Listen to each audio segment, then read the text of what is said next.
My fiancée demanded a break, then ghosted me for weeks while flaunting her rekindled romance with her ex. I did nothing. Then, when she finally called saying the break is over, I replied, "So is this relationship." She was frantically insisting the break had rules I didn't follow. Original post 32M was engaged to Amanda, 29F, or so I thought. This whole situation is a proper puzzle. It kicked off about 6 weeks back. Together 4 years, engaged for 1. Wedding plans were inching along. Amanda seemed edgy, but I chalked it up to pre-wedding jitters. We were due to check out a venue that Saturday. Friday night, she drops the bomb. "Jason, I think I need a break." A break? From wedding stuff? Work? Playing innocent, hoping it wasn't us. From us, just a small one, to clear my head, get perspective before, the big leap. Red flags waving furiously. A break is usually code for I want to sample someone else but keep you as my backup. But I kept my cool. Me okay, if that's what you need, how long are we talking? Not long, a few weeks. I just need space, no contact, crucial for me to be alone with my thoughts. No contact. Got it. My gut clenched but I nodded. All right, Amanda, if you need space and no contact, I'll respect that. She looked almost relieved I didn't argue, packed a bag, said she'd crash with her sister, Laura. A peck on the cheek. Then, just like that, gone. The first week was terrible, absolute radio silence. As requested, I replayed everything, wondering where I'd messed up. Standard self-blame game. Then, about 10 days into this break, I'm scrolling Insta. Amanda's not a big poster, but Laura, chronic oversharer. And there it was, Laura's story. Beach bar, cocktails, sunsets, and Amanda, beaming, arm cozily around Kevin, 30M-ish. Her college ex, the one she swore was ancient history. A fun chapter, definitely closed. My stomach plunged. Space to clear her head was apparently a tropical jaunt with Kevin. The no contact was purely for me, so I wouldn't mess up her romantic reunion. The sheer, blatant disrespect. Using our break as a hall pass. A flash of pure rage. Then, a colder, sharper thought took over. Okay, you want no contact while you figure things out with him? Fine, granted. Our apartment? My name. Always has been. She moved in 2 years ago. That venue? I dropped a $2,000 non-refundable deposit. My savings. The caterer? Another $1,500. Also mine. That high-end Breville barista touch espresso machine she insisted we needed? Around $1,000. My credit card. A joint engagement gift, supposedly, but guess who paid? I already considered that machine mine, regardless of her input. I didn't explode. Just started taking mental notes and making a few quiet calls. The apartment, my space. Her key was an issue easily solved. The venue caterer, called both. Wedding off, forfeited the deposits. Stung, but better than throwing more good money after bad. Got email confirmations. The ring, she still had it. My grandmother's ring. Hugely sentimental, beyond its cash value. That was a priority. I didn't text, didn't call, honored her no contact to the letter. Just waited, and gathered my documents, my resolve. Let her enjoy her break. About 4 weeks after she vanished, my phone rings. Unknown number. Had a feeling. Update 1. Yep, it was Amanda. Calling from a burner, I guess, since she probably figured I'd ignore her real number after the ghosting and the Insta-fame with Kevin. Smooth. Me hello? Amanda, all breezy and cheerful. Jason, hi. So good news. The break is over. I've had a good think and I'm ready to come home and get back to us. The sheer unadulterated audacity. I almost choked. Me, calm, level. Oh, is it? Interesting. Because while your break might be over, Amanda, so is this relationship. Dead silence. I could practically hear the cogs whirring and grinding in her head. Amanda. What? Jason, what are you on about? Don't be like that. The break had rules. We said a few weeks. It's been a few weeks. Me. The rules were no contact, so you could clear your head. Which you did, on a beach with Kevin. I saw Laura's Instagram. Looked like you two had a fantastic time. More silence. Then a sputtering noise. Amanda. That was nothing. Kevin was just around. Laura invited him. It wasn't like that. We just talked. You're blowing this totally out of proportion. The break was about us, for me to get clarity for us. The entitlement was already bubbling to the surface. She genuinely believed she could just stroll back in. Me. Amanda, you asked for no contact. You vacationed with your ex? Did you think I wouldn't find out? You made your choice. The relationship is over. I've already canceled the venue and caterer. Voice cracking, panic setting in. You canceled them? Without even talking to me? Jason, we put down deposits. That was our money. Actually, Amanda, that was my money. Both deposits came from my savings. And yes, canceled. No wedding. But my stuff is at the apartment. My clothes, my Breville. Ah, the espresso machine. Knew it. Me, yes, your belongings are here. You can arrange a time to pick them up. Text me a day and time that works this week. I'll have them packed by the door. The Breville, however, is staying. It was bought on my card and it's mine. You won't be coming any further than the entryway for your other things. Amanda, you can't just kick me out. We live together. And the ring, Jason? The ring. You can't just end an engagement like this. There are protocols. The apartment is solely in my name, Amanda. You lived here with me. As for the ring, yes, let's discuss that. It's my grandmother's. I expect it back when you retrieve your things. You're being an absolute monster. This isn't fair. I needed that break. You're supposed to be understanding. You didn't follow the rules. You were supposed to wait for me. I waited, and I saw your choice during your break. The only rule you followed was no contact with Jason. The rest was clearly open season for you. Text me a time for your stuff. Goodbye, Amanda. Hung up, hands shaking, not fear, adrenaline maybe? The sheer nerve of her expecting me to just roll over and play dead. A couple of hours later, a text. Not Amanda, Laura. Laura, Jason, Amanda is a wreck. You've completely misunderstood everything. Kevin was a blip, a moment of contusion. She loves you. You need to actually talk to her. Also, she needs her car keys. They were in the purse she left. Her car keys? Her little Fiat 500, a gift from Mummy and Daddy, was parked in my building's garage, a spot I pay extra for. My reply to Laura, Amanda can get her keys with her other belongings. I'm not discussing this with you, Laura. She can text me herself. Blocked Laura's new number. Next day, Amanda finally texts, I need my things. Sunday 2 p.m. and I still expect the espresso machine. I picked it out. It's as much mine as yours. Still delusional about the Breville. No please, no apology. Just pure unadulterated demand. Sunday. This should be interesting. The locks on my apartment are being changed Saturday morning, just in case. Update 2 Sunday was a real circus. As expected, 2 p.m. hits. Knock at the door. I'd spent Saturday morning getting the locks changed, best $200 ever, and the afternoon meticulously boxing every single item that was solely Amanda's. Clothes, shoes, a metric ton of makeup, half-empty toiletries, her knickknacks. Her car keys were placed right on top of the first box. The Breville was on my kitchen counter, where it always was, and definitely not packed. All her actual belongings were piled near the front door. I open up, not just Amanda. Oh no, she brought the cavalry. Laura, the Insta reporter, and their mom, Carol, 50s.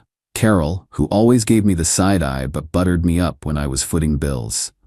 Amanda looks like she's been dragged through a hedge backwards. Puffy eyes, but a defiant scowl. Laura's radiating fury. Carol immediately slips into concerned matriarch mode. Carol, Jason, dear, Amanda mentioned a little misunderstanding. I'm sure we can smooth this over. She just needed a tiny breather. Carol, no misunderstanding. Amanda took her breather with her ex on a tropical island after demanding no contact. Engagement's off. Relationship's over. Her belongings are packed by the door. I waved at the mountain of boxes. Her car keys are on the top box there. Amanda, eyes darting to the boxes, then passed me to the kitchen counter where the Breville sat. Where's the Breville? You said you packed my things. I told you I picked that out. It's ours. Me, I packed your things, Amanda. The Breville was a gift, to us, yes, but paid for on my card and it stays with me in my apartment. Consider the coffees you had your share. You can't do that. That's basically stealing. She loves that machine. Not stealing if it's mine in my apartment. Take the rest of your actual belongings.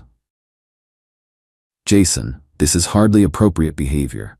After 4 years, Amanda's been terribly distressed by your coldness. And changing the locks, so unnecessary.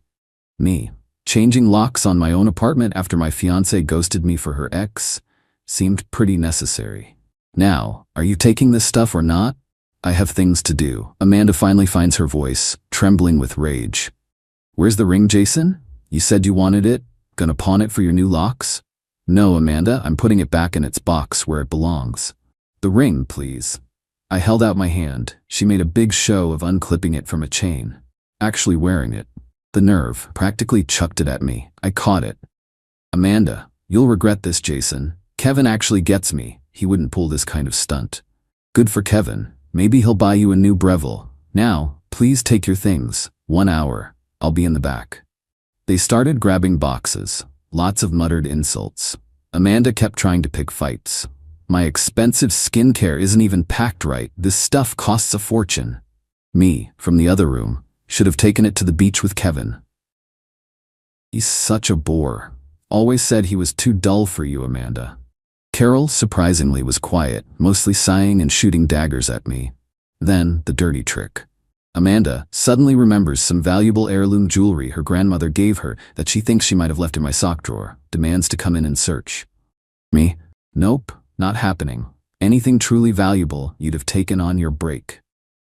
I packed everything I found that was yours. If it's not in those boxes, it's not here. I'm calling the cops. You're stealing from me. Fumbled for her phone.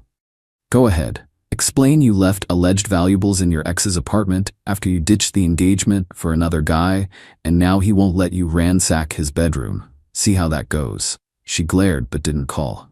Carol finally intervened. Girls, let's just get this over with. He's clearly not budging. A hint of wariness? They finally hauled the last box out. Took the full hour with much huffing. As they left, Amanda got in a parting shot. Amanda, you're gonna be so lonely, Jason. You threw away everything for a stupid Instagram post. Me no, Amanda. I threw it away because you betrayed me and then expected a thank you. Goodbye. Closed the door, double-locked it. A wave of emptiness, then huge relief. Done. Or so I hoped. Yesterday, a letter. From a lawyer. Amanda seeking compensation. Emotional distress, shared assets. What shared assets? The $1,000 for the Breville and $3,500 for the non-refundable wedding deposits she claims were joint marital funds. Her claim about the deposits is particularly galling, given she was the one who caused the wedding to be canceled by her actions, and I was the one who paid them. The entitlement is off the charts. She wrecks the relationship, runs off, then wants me to pay her. This isn't over. It's war. And I'm ready. Sent the letter to my legal guy. He actually laughed out loud. Final update. It's been a few months. The dust has settled, along with Amanda's laughable legal threats. Time for the final chapter of this saga. Amanda's lawyer actually tried to play hardball. Sent a few more aggressive letters. My guy, bless his cynical, methodical soul, dismantled every single claim. Emotional distress. He pointed out Amanda initiated the break. Amanda cavorted with her ex. Amanda broke the no contact with demands. If anyone had distress, it was me. Shared assets deposits / Breville. My lawyer sent copies of my bank statements showing the deposits came from my pre-existing individual account. Credit card statement for the Breville, also solely mine. He politely noted, shared assets usually involve actual shared finances, which we never had. Thank goodness for my paranoia. He also highlighted that the financial loss from the deposits was a direct consequence of her actions leading to the wedding cancellation. The rules of the break. Her lawyer argued I violated the spirit of the break. My lawyer's reply was gold.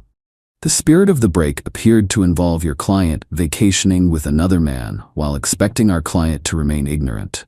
Our client simply accepted the reality your client presented. Perfect. After a particularly pointed letter from my lawyer, hinting Amanda could be liable for my legal fees for a frivolous claim, her lawyer went radio silent. Heard through the grapevine. A mutual acquaintance who saw through Amanda's nonsense, that her lawyer told her she had zero case and risked paying my costs. The fallout for Amanda? Pretty significant. Kevin. Predictably, once the vacation glow faded and reality and Amanda's broke demanding self hit, he bailed. Wasn't keen on funding her lifestyle or her legal vendetta. Lasted about 2 weeks after she tried to move in. Living situation. Crashed with Laura. That imploded when Amanda expected Laura to be her ATM and therapist. Laura eventually kicked her out. Last I heard, Amanda swallowed her pride and moved back with her parents. Carol is reportedly deeply disappointed in Amanda for making such a mess. Oh, the irony. Finances. She's had to get an actual full-time job. The horror. No more relying on me. That $3,500 she wanted from me for deposits, she's now learning the value of earning it. The Breville. Pettiest, but most satisfying. The acquaintance said Amanda still whines about the Breville. Tried to get Carol to buy her a new one. Carol apparently told her to save up for it herself. As for me, first month was rough. Felt like an idiot, but anger turned to resolve. Those legal letters were stressful, but seeing them shut down was validating. The apartment feels like mine again. Got rid of her clutter. Repainted. It's lighter. My grandmother's ring is safe. The revenge wasn't dramatic. It was calm, methodical refusal to be played. Refusing to fund her bad choices. Refusing to let her paint me as the villain. She wanted a break and no contact? Fine. Permanent. Flaunted her ex? Fine. She dealt with that fallout alone. Entitled to my money, apartment, ring, even my espresso machine after stabbing me in the back? Absolutely not. Watching her entitlement crash into the wall of consequences was the real payoff. She genuinely believed she could have it all, send me the bill, and have me wait patiently. Her frantic whining that I didn't follow her rules for a break she used to cheat still baffles me. No contact from her or her clan since the lawyers shut them up. Bliss, dating casually, focusing on me. It's good. Amanda played a stupid game. She won a stupid prize. And honestly, that quiet apartment and the silence where her demands used to be, sweetest justice ever.